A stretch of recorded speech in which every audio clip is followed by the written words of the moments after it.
지치고 낙심될 때라는 제목이 되겠습니다. 부제목은 지치지 않는 길. 여러분들 지치십니까? 힘드십니까? 낙심되십니까? 좌절하는 것이 있습니까? 말씀에 귀를 기울여 보시기 바랍니다. 자, 우리는 열왕기상 18장에서 19장으로 넘어오면서 참으로 당황하지 않을 수가 없습니다. 이상한 기록을 보게 되는 것이죠. 18장에서는 놀라운 승리가 있었던 것입니다. 칼멜산에서 바알 선지자, 아세라 선지자 850명을 다 쓰러뜨리고 승리한 능력의 선지자가 19장에 와서는 어떤 일을 보여줬는 것입니까? 18장에서는 그렇게 3년 반 동안 내리지 않던 비를 내리게 했고, 그리고 그 비가 내렸을 때 아합이 달려가자만 그 아합보다도 더 앞서 달려가는 그러한 모습의 기적의 선지자, 그런 선지자 엘리야가 갑자기 두려워하면서 사로잡혀서 자신의 민족을 버리고 광야로 도망한 뒤에 그곳에서 죽기를 구하면서 그렇게 비참한 패배자로 쓰러지는 모습을 보면서 우리는 적지 당황하지 않을 수가 없고 정말 이해가 어려운 그런 것도 사실입니다. 오늘 본문에서 우리는 도망자 다니엘이라고 했습니까? 엘리야를 보게 되는 것입니다. 자, 1, 2절을 먼저 보시면은요, 아합이 이세벨에게 엘리야가 행한 모든 일과 그가 모든 선지자들을 어떻게 칼로 죽였는가를 말하니, 이세벨이 엘리야에게 사자를 보내어 말하기를 내가 내일 이맘때까지 내 생명을 그들 중 하나의 생명같이 만들지 아니하면 신들이 내게 벌을 내리고 더 내리기를 원하노라 하더라. 자, 엘리야는 아합의 그 아내 왕비 이세벨의 그 위협하는 말을 듣고 이렇게 겁을 먹고 도망친 것이죠. 우리가 보이는 것이 그러나 다는 아니지만, 자, 그 강해 보이던 엘리야가 갑작스럽게 한 여인의 말을 듣고 왕의 말도 아니고 왕의 아내의 말을 듣고 도망간다는 것이, 도망치고 있다는 것이 참 이해가 안 되는 부분이 없지 않습니다. 그럼에도 우리가 알 수 있는 것은 다 똑같구나, 엘리야나 우리나 다른 점이 없지 않구나 하는 것을 배우게 되죠. 엘리야도 우리와 같은 성정의 사람이라 야고보서 5장에서 말씀하고 있는 대로라는 것을 우리가 보게 된다는 것이죠. 자, 그렇다면 엘리야의 이런 모습은 어떻게, 그 원인이 어디에 있는 것일까요? 그것은 우리도 엘리야의 모습과 같은 그런 모습으로 살 때가 있는데, 지치고 낙심되고, 그거죠. 지쳤을 때, 그렇죠. 승리를 이룬 다음에 어떤 말을 들었을 때 여러분, 그게 얼마나 낙심되게 만드는 것입니까? 아니, 이렇게 해서 놀라운 승리가 벌어졌습니다. 그렇죠? 그럼 뭐 변화가 있어야 될 거 아니에요. 변화가 없네요. 회개 합당 열매가 있어야 되는데, 그렇게 말한 하나님 사람, 그렇게 설교한 그 사람에 대해서 죽이겠다고 협박하는 것이, 제가 그런 입장이라면 당연히 이해가 조금 되는 것 같아요. 만약에 제가 하나님의 말씀을 전했는데 여러분들이 저를 향해서 일을 간다든지, 그리고 설교가 뭔 저따위야 막 그러면서 이상한 이야기를 하신다든지 그런 소리를 제가 듣게 된다고 한다면 적지 않이 실망할 것 같아요. 그리고 사역이 뭐고 다 그만두고 어디로 그냥, 야, 나도 고기나 잡으러 가야 되겠다, 베드로처럼 그렇게 땅이나 파러 가야겠다, 그렇게 될 것 같아요. 그렇지 않습니까? 아니, 놀라운 일을 했는데, 여러분들, 선지자 엘리야, 선지자 요나도 그렇게 하나님 말씀 선포했는데 자기가 말한 대로 되는 게 하나도 없잖아요. 그죠? 오히려 하나님께서 자비를 베푸시고, 그러니까 죽기를 구하면서 사는 것보다 죽는 게 낫겠습니다. 똑같은 거라는 것이죠. 자기가 한 일에 대해서 어떤 일을 했는데 아무런 열매가 없는 것이에요. 그것처럼 낙담되는 것도 없지 않습니까? 그렇죠. 그거죠. 그리고 무엇보다도 이제 또 지치고 힘든 것입니다. 지금 마음이 육체적으로도 지금 지쳐 있는 것이죠. 그런 가운데서 누군가가 작은 말만 해도요, 그게 별말 아닌데도 불구하고 아주 힘든 것입니다. 기분 좋고 힘도 있고 건강하고 그럴 때 어떤 말을 들으면요, 그냥 흘려들을 수 있는데, 마음이 지치고 힘들고 그런 가운데 있는데 누군가가 막 말을 하면, 우리 이렇게 군대 있을 때, 신병교육 때 같은 동기끼리 막 힘차게 행군을 하자고 시작할 때는 화이팅 하자고 막 그래 의기양양하게 출발합니다. 근데 한 40km, 한 38km 거의 지나갈 때는 막 다들 힘들고 하는데, 자, 화이팅 하자 그러면 싫어, 듣기 싫어, 닥쳐, 이렇게 되죠. 왜? 힘들고 지치는데 거기에서 힘내자는 말도 그게 막 힘든 거예요. 경험해봐. 아닌가? 자, 근데 거기다가 야, 좀 빨리 좀 가. 그러면 내가 빨리 가고 있거든? 그럼 더 낙심되는 거죠. 힘들어 죽겠는데 지금 빨리 가고 있는데 힘내고 있는데 야, 너 왜 그러냐? 막 그런 식으로 말을 하면 더 낙담이 되는 것입니다. 힘들어지는 것이죠. 자, 엘리야는 방금 전에 큰 싸움을 싸우느라 몸과 마음이 지쳐있는 상태라고 우리가 볼 수가 있습니다. 잠시 그 내용을 볼까요? 앞에 28장으로 가서 엘리야가 그때 아합의 위협을 받고 있는 상황이죠. 아합은 이스라엘에 비가 오지 않는 그 이유가 엘리야 때문이라고 생각해서 엘리야를 잡으라고 사람을 보냈습니다. 그리고 찾게 되었습니다. 근데 그 비가 내리지 않은 원인은 엘리야 때문이 아니라 아합 때문이죠. 아합이 바알을 따르는 때문이죠. 17절을 보십시오. 18장 17절. 아합이 엘리야를 보자 그에게 말하기를 내가 이스라엘을 괴롭히는 그 사람이냐 하니 엘리야가 대답하기를 내가 이스라엘을 괴롭히는 것이 아니라 당신과 당신 아버지의 집이 한 것이니 즉 당신들이 주의 계명들을 버린 것과 당신이 바알들을 따른 것이니다. 자, 이게 이제 바알 선지자들과 대격돌을 합니다. 영적 전쟁을 치르는 것이죠. 이것은 이스라엘의 영적 회복을 위해서 반드시 치러야 할 전쟁이었습니다. 21절에 보니까 엘리야가 모든 백성에게 나아가 말하기를 선포합니다. 너희가 얼마나 두 의견 사이에서 지체하려느냐. 주가 하나님이시면 그를 따르라. 그러나 만일 바알이면 그를 따르라 하니 백성이 그에게 한마디도 대답하지 아니하더라. 그래서 이렇게까지 설교했는데 하나의 백성이 조금도 변화가 없고 움직이질 않는 것입니다. 그때 엘리야는 22절에서 말했습니다. 그러자 엘리야가 백성들에게 말하기를 나 오직 나만이 주의 선지자로 남았도다. 그러나 바알의 선지자들은 450명이라 말하고 있는 것을 보게 됩니다. 엘리야는 나 오직 나만이라고 했습니다. 이 말은 지금 엘리야가 싸워야 하는 싸움이 얼마나 외로운 싸움인지, 자신이 얼마나 무거운 짐을 지고 있었는지 그가 느끼는 그 무게감이 어떠한 것인지를 보여주는 그런 말씀이겠죠. 자기가 혼자 그것을 감당해야 한다고 생각하고 있었던 것입니다. 아무도 그의 곁에 있지 않았고 아무도 그를 돕지 않고 있는 아무도 없었던 것입니다. 그럼에도 엘리야는 주님의 이름을 부르면서 이스라엘의 그 타락을 회복시켜달라고 부르짖고 기도합니다. 36절, 37절. 저녁 희생제의 제물을 드릴 때가 되자 선지자 엘리야가 가까이 나아가 말하기를 하나님 아브라함과 이삭과 이스라엘의 주 하나님이여 주께서 이스라엘의 하나님 되신 것과 내가 주의 종인 것과 내가 이 모든 것을 주의 말씀대로 행하였다는 것이 오늘 알려지게 하소서. 내게 들으소서. 오 주여 내게 들으시어 이 백성으로 주께서 주 하나님이신 것을 알게 하시고 주께서 그들의 마음을 다시 돌이키신 것을 알게 하소서 하더라 그랬습니다. 엘리야가 간절하게 그렇게 절박하게 기도를 했습니다. 주님께서 불을 내리셔서 주님께서 바로 엘리야의 하나님께서 바로 주님이신 것을 그렇게 보여주셨습니다. 자, 그 일로 인해서 이제 결과적으로 바알 선지자들은 다 패배했고 엘리야는 승리했습니다. 엘리야는 큰 싸움에서 승리를 한 것입니다. 자, 싸움이 끝났을 때 엘리야의 몸과 마음은 분명히 그도 육체인지라 지쳐 있었을 것입니다.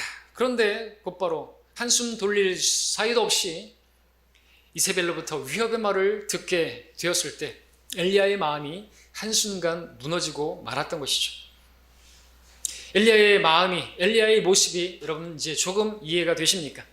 자신이 했던 일들이 그렇게 수고하고 애썼던 그 일들이 아무런 열매가 없는 것이 오히려 자기를 죽이겠다고 하는 그 협박이 이제 변화가 일어나야 될 것 같은데 바알 선지자들 다 알사라 선지자들 다 이제 치워버렸는데 어떻게 돌아오는 것은 나를 죽이겠다는 협박밖에 없는 것이냐 이거죠. 여러분 그런 경험 해본 적 있습니까? 저는 그런 경험들을 좀 해봤습니다. 주일날 특별히 은혜가 있고 모든 것이 풍성했던 어떤 주일날 모든 모임이 끝나고 집으로 돌아갔습니다. 그런데 너무나 기쁜 거기에 반대되는 어떤 찬물을 끼얹는 듯한 그런 소리를 딱 듣게 됩니다. 그 마음이 엄청 무너지는 것이죠. 하나님 말씀이 선포되었고 그 말씀 앞에 은혜를 받았고 다 좋았는데 이제 기대했던 어떤 열매가 나타나는 것이 아니라 오히려 반대하는 그런 일들이 벌어지거나 어떤 인신공격이 있다든지 그러면은 마음이 무너지는 것이죠. 여러분들도 어떤 특별한 은혜가 있고 기도 응답을 받아서 너무나 좋은데 그런 가운데서 누군가가 여러분에게 찬물을 끼얹는 어떤 작은 말 한마디를 했을 때 무심코 던진 그 말 한마디가 무심코 던진 돌이 개구리에 맞아 죽듯이 그렇게 죽기를 구할 만큼 아주 작은 댓글이 악플이 사람의 목숨을 빼앗기도 하지 않습니까? 무심코 한 그냥 글이 그것처럼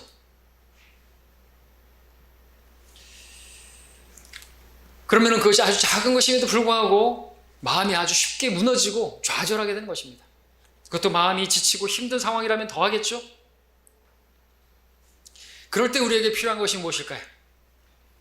자, 오늘 말씀을 통해서 우리가 어떤 상황에서도 지치지 아니하고 낙심 가운데 있다 할지라도 다시 회복할 수 있는 그 길은 어디에 있는지 오늘 말씀을 통해서 보고자 하는 것입니다. 자, 본문 4절을 보시기 바랍니다.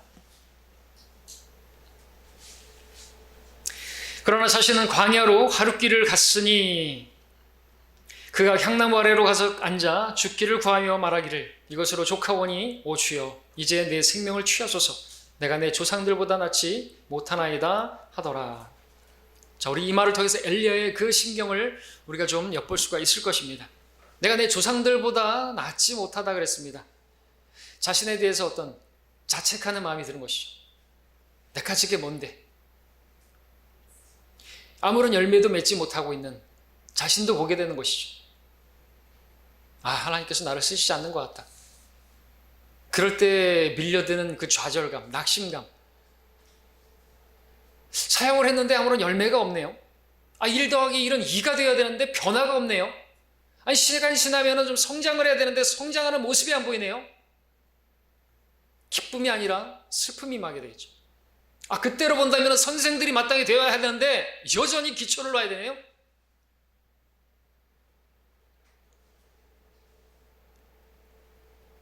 이제는 누군가를 가르칠 수 있어야 되는데 여전히 가르침을 받아야 되네요.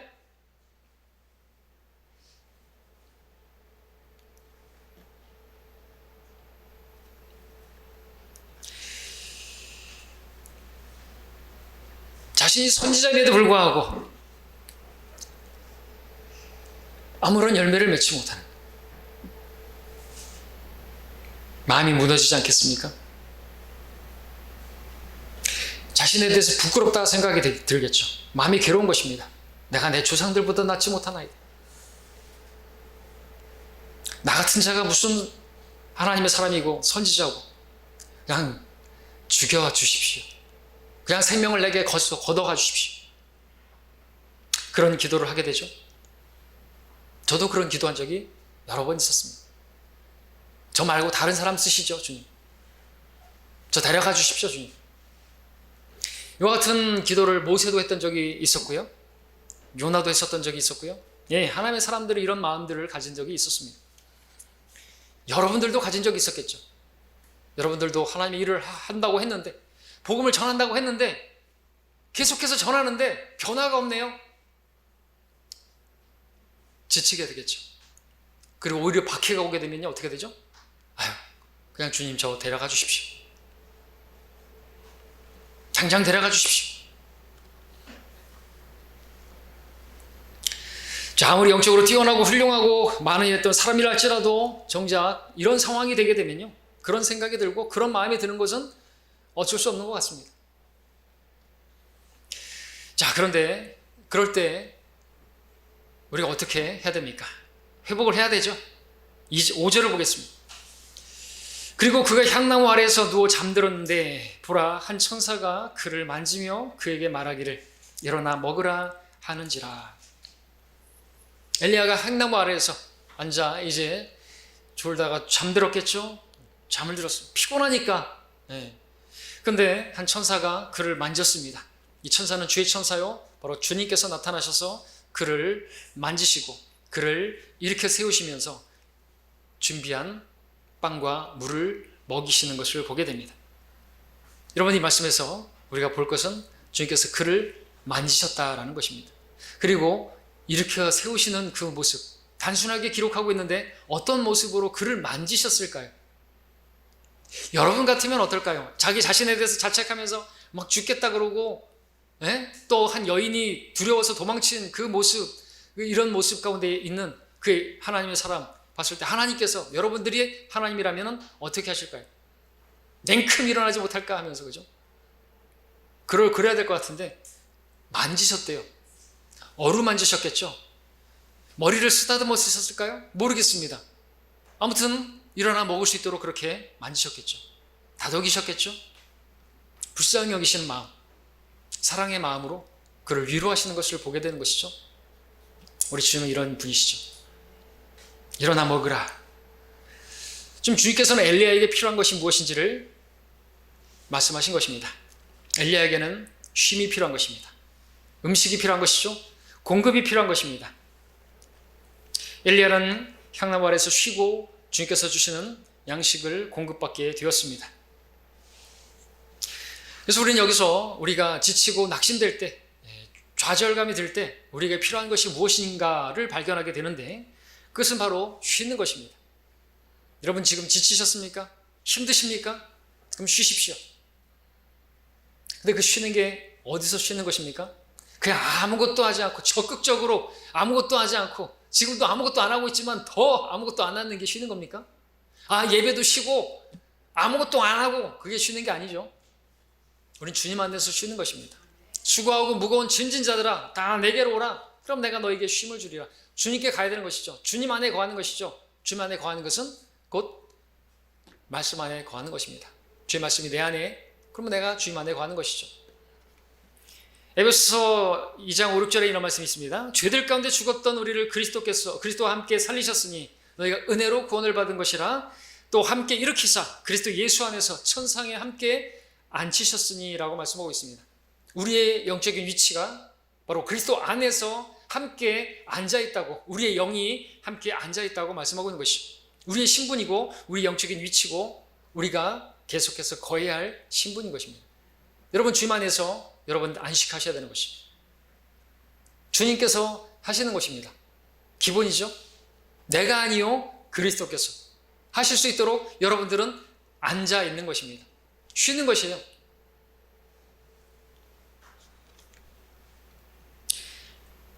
그리스도 예수 안에서 천상에 함께 앉히셨다 말씀하고 있습니다. 우리는 주님과 함께 앉아있다고 말씀하십니다. 우리가 해야 할 일이라는 것이죠. 주님 안에서 쉬는 것이 우리의 위치라는 것이죠. 우리가 해야 할 일은 내가 하는 것이 아니요 그리스도께서 하실 수 있도록 여러분이 앉아있는 것이. 그리스도 안에서 쉬지 않는 성도는 당연히 지치게 되어 있습니다. 힘들게 되어 있습니다. 내가 하려고 하니까 힘들게 되고, 내가 하려고 하니까 나만 남았는데, 내가 이렇게 했는데 라는 그 생각이 나를 지치게 만들고 힘들게 만드는 것이죠. 주님으로 하지 않으니까. 어떤 운동선수가 경기에서 승리하기 위해서 쉬지 않고 아무것도 먹지 않고 밤낮 없이 뛴다고 한다면 어떻게 될지는 뻔하겠죠. 지치게 되는 것입니다. 경기에 나갈 수도 없게 되는 것이, 병원에서 눕게 되는 것입니다. 쓰러져 버리는 것입니다. 마찬가지입니다. 우리가 지치지 않는 길은 그리스도 안에서 쉬는 것이고 주님께서 주시는 영의 양식을 먹는 것입니다. 누구든지 내 음성을 듣고 그 문을 열면 내가 그에게로 들어가서 그와 함께 먹으며 그도 나와 함께 먹으리라. 주께서 우리에게 주시고자 하시는 것은 바로 뭡니까? 말씀입니다. 우리를 먹이시기를 원하시는 것입니다. 그것은 영적인 양식입니다. 우리 함께 누가복음 10장 가서 보겠습니다. 누가복음 10장 말씀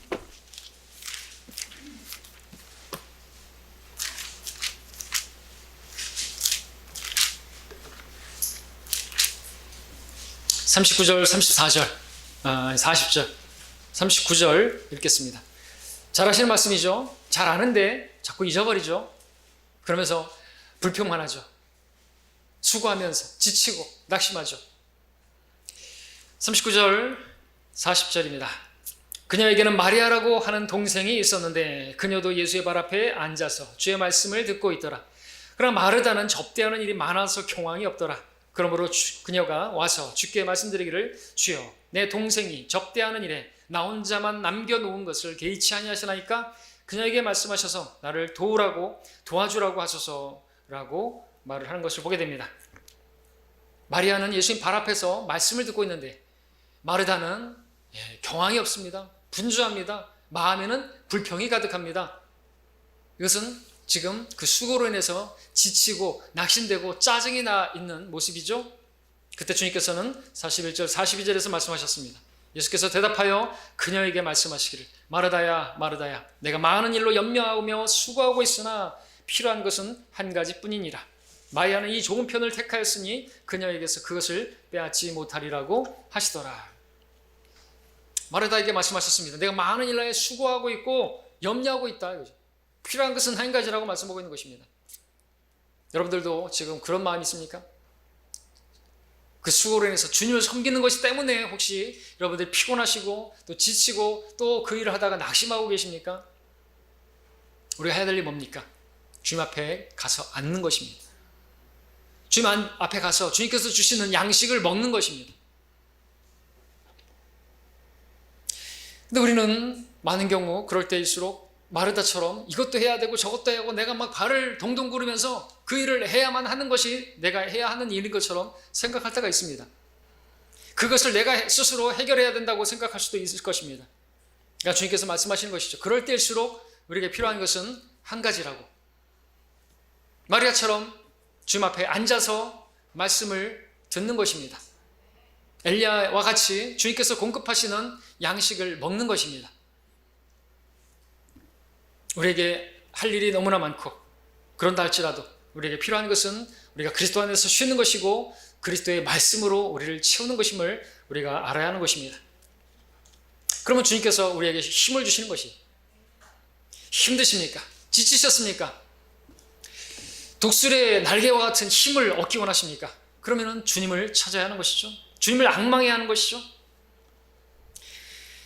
수사슴이 시냇물을 갈망하는 것 같이 오 하나님이여 내 혼도 그처럼 주를 갈망하나이다. 내 혼이 하나님 그 살아계신 하나님을 갈망하오니 내가 언제 나아가서 하나님 앞에 서겠나이까. 다윗이 시냇물을 갈망하는 것처럼 그렇게 주님을 갈망한 것은 주님께서 자신의 기력을 회복시켜 줄 수 있는 생수와 같은 분이시고 자신을 소생케 하실 수 있는 유일한 분임을 믿었기 때문에 그렇죠. 얼마나 갈급하고 얼마나 찾았던 것입니까? 마치 수사슴이 시냇물을 갈망하는 것처럼 그렇게 찾았다고 말을 하는 것입니다. 그처럼 우리가 주님께 나아가서 주님과 교제하면 주의 말씀을 먹으면 주님께서 우리에게 혼의 소생을 주시는 것이죠. 힘을 회복시켜 주시는 것입니다. 다른 데서 다른 방법으로 내가 무엇을 한다고 해서 얻어지는 게 절대 아닌 것입니다. 다시 열왕기상 19장 8절을 보시면요. 19장 8절으로 가면 19장 8절에서 그가 일어나 먹고 마시고 그 음식의 힘으로 40일 낮밤을 가서 하나님의 산 호렙에 이르렀더라. 그 음식의 힘으로라고 기록하고 있습니다. 40일을 갔습니다. 하나님의 산 호렙에 갔습니다. 40, 시험의 숫자. 모세도 엘리야도 주님도 40일 시험의 숫자. 어떤 그 길의 시험도 승리할 수 있었다 말할 수 있겠죠? 무엇으로요? 그 음식의 힘으로 오늘 우리에게 적용하면 주님께서 주시는 그 영의 양식의 공급으로 우리는 승리할 수가 있는 것입니다. 일어날 수 있는 것이죠. 마귀가 다시 찝쩍거린다 할지라도 우리는 주님께서 우리를 두시기 원하는 그 자리까지 나아갈 수가 있는 것입니다. 하나님의 산 거기까지 갈 수가 있는 것이죠. 다른 무엇으로가 아니라 이 성경을 보십시오. 엘리야에게는 그의 음식의 힘으로라고 그랬더니 오늘 우리에게는 바로 주님 주시는 은혜로 주님께서 주시는 그 말씀으로 그 말씀의 물로 우리가 그 말씀의 빵으로 우리가 힘을 얻을 수가 있다고 말씀하십니다. 그러므로 주님 앞에 나아가서 여러분들이 쉬시고 그것은 곧 주님과 교제하는 것임을 여러분들이 기억하시고 주님 앞에 나아가시기를 바랍니다. 자, 또 두 번째로 우리가 지치지 않고 우리가 회복할 수 있는 길을 발견할 수가 있는데 9절 10절을 보겠습니다. 그가 거기서 한 굴에 이르러 거기서 유숙하였더라. 보라 주의 말씀이 그에게 임하여 그에게 말씀하시기를 엘리야야 내가 여기서 무엇을 하느냐 하시니 그가 말하기를 내가 만군의 주 하나님으로 인하여 심히 질투하였사오니 질투가 나는 것이죠. 이렇게 사역을 했는데 아무런 열매도 없고 하나님은 가만히 계시고 이런 상황에서 내가 죽게 됐는데 아무것도 하지 않으시는 것 같고 힘이 빠지는 거죠. 이는 이스라엘 자손이 주의 언약을 버리고 주의 제단을 헐었으며 주의 선지자들을 칼로 죽였음이니이다. 나 오직 나만이 남았는데 그들이 내 생명도 앗아가려고 찾고나이다 하더라. 지금 엘리야의 고백에서 우리는 그의 문제가 무엇인지를 또 하나 발견하게 되는데, 그것은 10절 끝부분에 나오는 것처럼 나 오직 나만이 라는 말에 있죠. 14절에서도 오직 나만이 라고 말하는 걸 보게 되고, 또 우리가 앞에서 읽었던 18장 22절에서도 엘리야의 말 속에 있었던 것은 나 오직 나만이 라고 말하고 있는 것을 보게 됩니다. 엘리야의 마음을 잘 보여주는 말이죠. 그래서 자기만이 지금 주님을 위해서 뭘 하고 있다라고 생각하는 것이죠. 자기밖에 없다고 생각하는 것입니다. 나밖에 안 보입니다. 이게 뭐죠? 교만입니다. 마르다에게도 문제는 뭡니까? 교만이에요. 나만 수고하는 것을 지금, 나밖에 없습니다. 지금 좀 도와달라고 좀 해주십시오. 사역자에게도 마찬가지겠죠. 주님, 왜 저만 주님을 섬기고 있습니까? 왜 저만 그렇게 하고 있습니까? 저들은 뭐 하는 겁니까 도대체? 라는 생각이 들 때가 있는 것이죠. 교만인 것이죠. 주께서 이에 대해서 18절에서 말씀하시는 것이 뭡니까? 그러나 내가 나를 위하여 이스라엘에 아직 7,000명을 남겨두었나니 곧 바알에게 꿇지 아니한 모든 무릎과 바알에게 입맞추지 않은 모든 입이라 하시니라. 7,000명을 남겨두셨다고 주님께서, 주님을 위해서. 다시 말해서 너만 있는 게 아니다 라고 말하는 것입니다. 네, 표면적으로 보면 나밖에 없는 것 같습니다. 나만 주님을 섬기는 것 같습니다. 그러나 뒤에서 보니까 도단에 가도 있고 선지자의 아들들이 있고 다 하나님께서 남겨두신 것이죠. 우리도 좀 오해하지 말아야 됩니다. 우리가 우리밖에 없다고 생각하면 안 되는 것이죠. 하나님께서 우리를 특별히 하나님의 온전한 뜻 가운데서 하나님을 섬기게 만드셨고, 우리가 성경대로 믿는 사람들이긴 하지만 하나님께서는 또 어떤 사람들을 쓰고 계시는 그게 있는 것입니다. 그 가운데서 하나님의 선하신 뜻을 행하고 있는 그런 사람들도 있고요, 하나님이 기뻐하시는 뜻을 행하는 사람들도 있고요, 하나님의 온전하신 뜻을 행하는 사람들도 남겨놓으신 것이죠. 우리밖에 없다, 복음을 전하는 사람이 우리밖에 없다라고 생각한다면 우리는 지칠 수가 있을 것입니다. 낙심될 수가 있을 것입니다. 그러면서 우리는 한편으로 우리가 하지 않으면 내가 다 저 사람들을 책임져야 되고 이 광주 지역을, 전남 지역을 우리가 복음화 시켜야 된다라고 생각한다면 정말 지칠걸요. 그리고 우리는 이러고 있으면 안 될걸요. 그죠? 우리밖에 없다라고 생각한다면, 나밖에 없다고 생각한다면 여러분들 이러고 있으면 안 되죠. 매일같이 나가가지고 복음 전해야 되겠죠. 그러지 않으면 안 되겠죠. 그렇다고 정말 믿는다면. 그럴 때 우리는 좀 넓게 가져야 됩니다. 주께서 하시는 말씀이 뭡니까? 너만 있는 게 아니다 이러죠. 우리가 모르는 누군가가 있을 수 있어요. 제가 카톡도 보니까 누군가가 있어요. 그래서 친구 몇 개를 했는데 누가 제 전도지를 받았겠죠? 우리 교회 전도지 받았겠죠? 그리고선 전화번호를 저장했는지 저장을 했어요. 근데 보니까 그 전도지가 있더라고요. 전도지 읽어보니까 우리하고 거의 비슷한 전도지도 봤어요. 어제 충장로에서도 어떤 전도지를 발견했는데 약간 좀 혼미하긴 하지만 영접 기도까지 있더라고요. 그런 것들을 보면서 우리가 뿌린 씨가 또 열매를 맺는 것이기도 하고 또 우리만이 아니구나 하는 것들도 보게 되는 것이죠. 그렇다고 해서 여러분들이 우리 아니고 다른 사람도 있구나 그러면서 나는 빠져도 되겠구나 이런 생각을 하시면 안 되는 거고요. 아무튼 엘리야의 이 나밖에 없다라고 하는 생각이 엘리야를 무척 지치게 만들었다. 그 원인이 있다. 모든 것을 내가 감당해야 되고 모든 일을 내가 해야 된다라고 생각할 때 그때 주님께서 하시는 말씀을 들으시기 바랍니다. 하나님께서 이 은혜의 시대 하나님께서 택하신 7,000명을 남겨두셨다고. 우리가 그 7,000명이 다 교회로 왔으면 좋겠고 우리 교회를 성경대로 믿는 교회에 속했으면 좋겠다 생각이 들지만 그건 하나님의 뜻인 것입니다. 드러나지 않을 수도 있는 거죠. 우리 그 전에 7,000 배지를 해가지고 그런 배지도 만들기도 했지만 다 보여지고 우리 함께 할 수 있는 그건 하나님의 뜻인 것입니다. 하나님의 일은 엘리야가 하는 것이 아니라 하나님이 하는 것입니다. 우리 또한 그렇죠. 우리도 엘리야처럼 내가 짐을 지고 있다고 하고 그 짐을 내가 해야 한다고 생각한다면, 해결해야 된다고 생각한다면 무척 지칠 것입니다. 제가 그 짐을 지고 있고 내가 그 일을 내가 해야 나밖에 없다고 생각한다면 그러면 주님은 무엇을 하실까요? 와, 우리에게 주님께서 다 짐을 혼자 저에게만 다 짐 지어놓고 여러분에게 지어놓고 주님 아무것도 안 하시는 분인가요? 성경에 그렇게 말씀하십니까? 아니지 않습니까?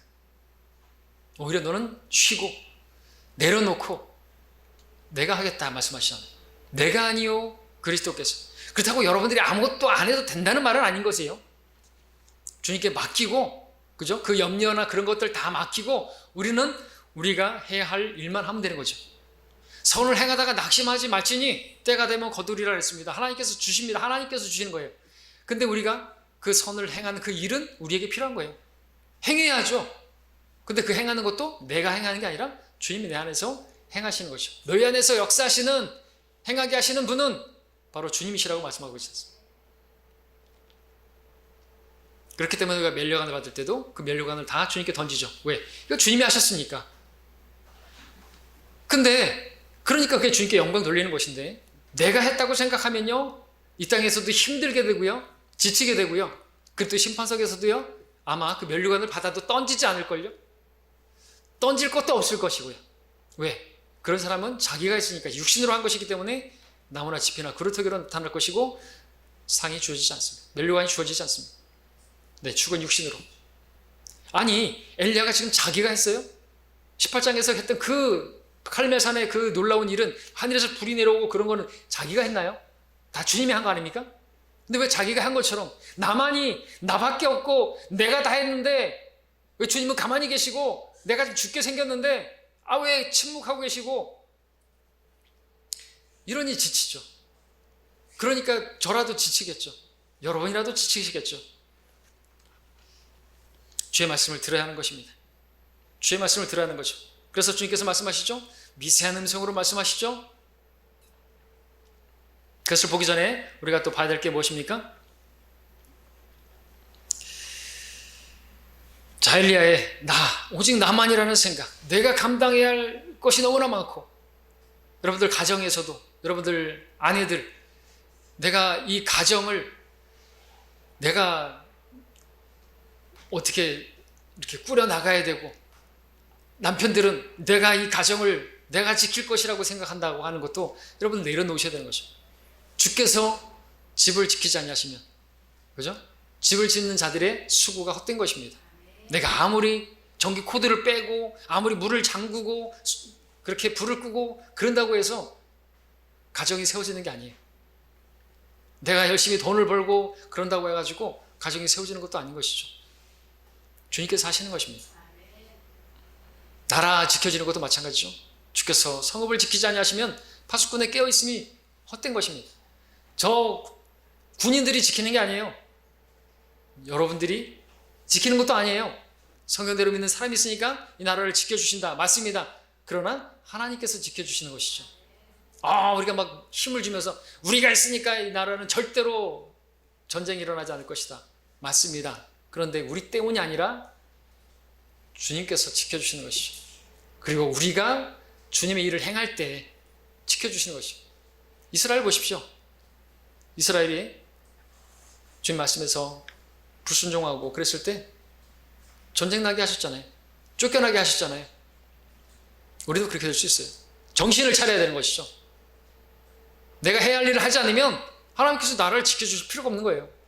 쫓겨나게 할 수도 있고 우리 저기처럼 그렇게 될 수가 있는 것입니다. 공사나 돼도 할 수 없는 것이 예배도 못 드리게 되고 그 일을 하지 않으면 하나님을 섬기고 우리가 해야 할 일을 하지 않으면 말이죠. 자, 그리고 또 여기서 보면은 자기가 감당해야 되는 생각과 함께 또 엘리야를 낙담시키고 지치게 만든 게 뭐냐 하면 왜 나에게만 이런 일이 벌어지는 것인가? 라는 생각이 또 있었겠죠. 엘리야가 오직 나만이라고 말하게 된 그 이유에는, 그 배경에는 그가 닥친 그 위협, 이세벨의 위협이 자신에게 너무나 컸기 때문에 이죠. 10절 하반절에 보니까 오직 나만이 남았는데 그들이 내 생명도 앗아가려고 찾고 있다 그랬습니다. 왜 나에게만 이런 일이 벌어집니까? 왜 이런 고난이 나에게 있는 것입니까?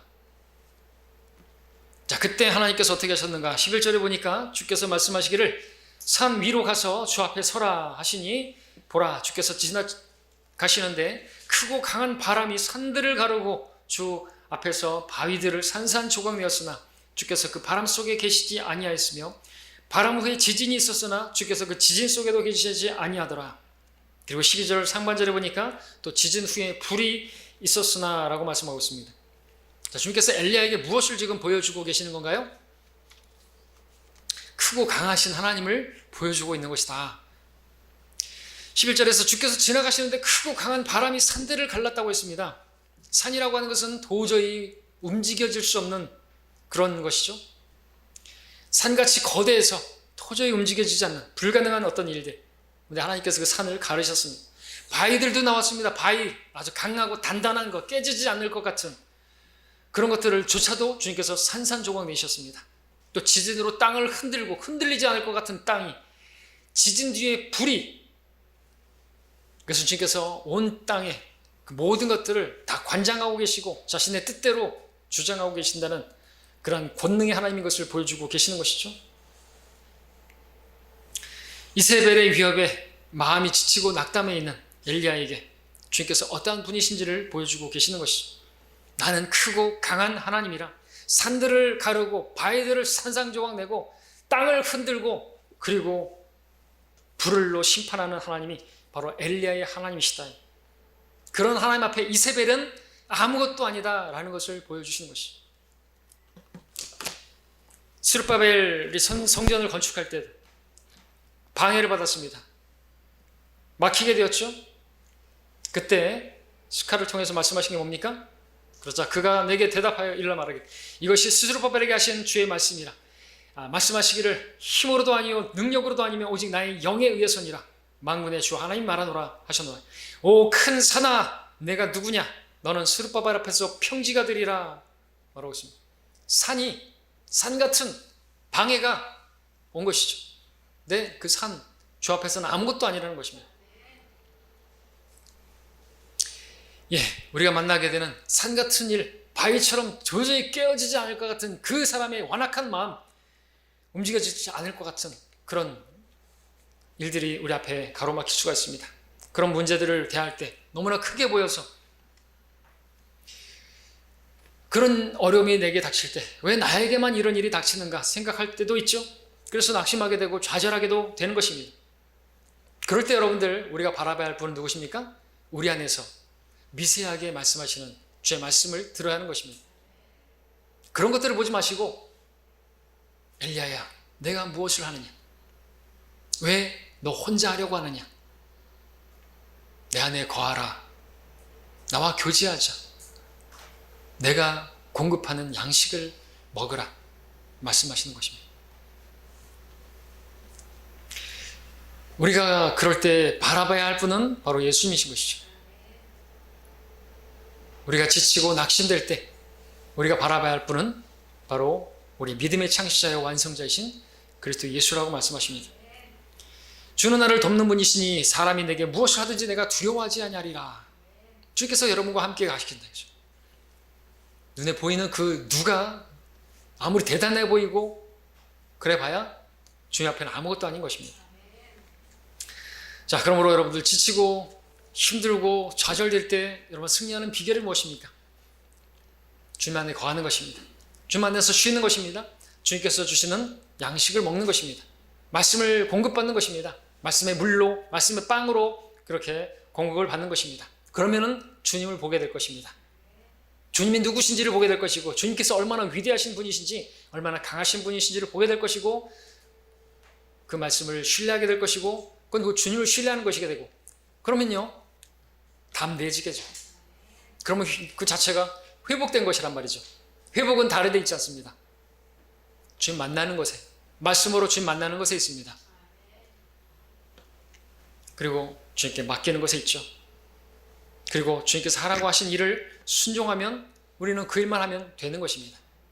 그것이 우리가 회복할 수 있는 유일한 길인 것을 기억하시길 바랍니다. 우리 끝으로 갈라디아서 말씀을 읽고 정리하겠습니다. 갈라디아서 6장 9절입니다.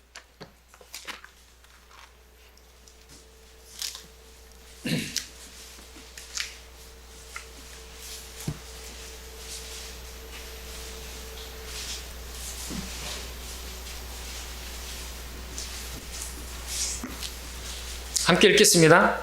갈라디아서 6장 9절 시작. 선을 행하다가 낙심하지 말지니 쓰러지지 아니하면 때가 되어 거두리라. 때가 되어 거두리라 말씀하십니다. 근데 우리가 주님을 신뢰할 때 반드시 때가 되어서 열매를 거두게 될 것이죠. 근데 우리가 중요한 것은 낙심하지 말지니, 쓰러지지 아니하면, 지친다고 해서, 힘들다고 해서 여러분들이 쓰러지지 아니하면, 낙심하지 않으면 주님의 때에 반드시 응답해 주신다라는 거죠. 그리고 또 우리가 생각할 것은 선을 행하는 그 일을 우리가 쉬지 않고 해야 되는 것입니다. 그 일을 하다가 낙심될 수 있어요. 하나님이 일을 했는데 아무런 열매가 없어요. 낙심될 수 있습니다. 쓰러질 수 있습니다. 그러나 우리가 그 일을 계속해야 되는 거죠. 근데 그 계속할 수 있는 길은 다른 것에 있지 않습니다. 우리가 주님의 말씀을 듣는 것입니다. 주님 안에서 쉬는 것입니다. 주님께서 공급하시는 그 양식을 먹는 것입니다. 그러면 강하신 주님이 내 안에서 역사하시고 그 주님의 역사하심으로 우리는 열매를 그분께서 맺으시는 것을 보게 될 것입니다. 그리고 우리는 그분께 영광을 돌려드리면 되는 것입니다. 자, 그것이 우리의 승리의 길, 지치지 않는 길, 우리가 회복할 수 있는 길임을 여러분들이 꼭 붙드시고 이 말씀을 마음에 새기시기를 바랍니다. 기도하겠습니다.